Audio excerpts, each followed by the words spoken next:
আলহামদুলিল্লাহ, আজ 17 নভেম্বর 2025 বাংলাদেশের মানুষের জন্য একটি আনন্দ ঘন উপলক্ষ তৈরি হলো।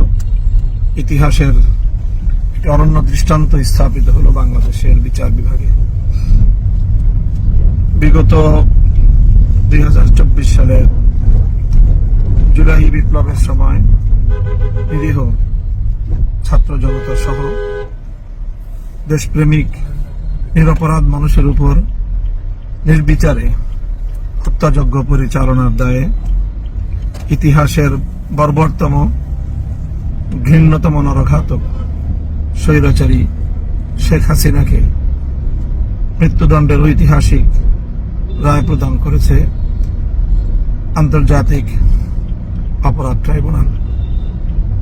আমরা মনে করি এই বিচারের মধ্য দিয়ে প্রমাণ হলো জুলুম, অত্যাচার এবং মানুষের অধিকার হরণ করে নিস্তার পাওয়া যায় না। দাম্ভিক স্বৈরাচারী শেখ হাসিনার এই পরিণাম বাংলাদেশের আগামী সকল শাসকদের জন্য একটি দৃষ্টান্ত হয়ে থাকবে। নিরীহ মানুষের রক্তে আর কারো হাত রঞ্জিত না হোক। নিহত শাহাদাতপ্রাপ্ত বীর শহীদানদের আত্মার মাগফিরাত কামনা করছি।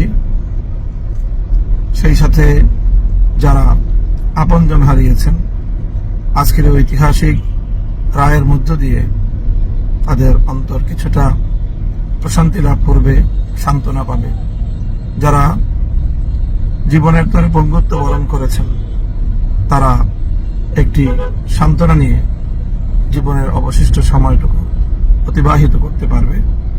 বাংলাদেশ ফ্যাসিবাদ মুক্ত, স্বৈরতন্ত্র মুক্ত একটি সুন্দর বাংলাদেশের দিকে এগিয়ে যাবে প্রত্যয়িত কদমে।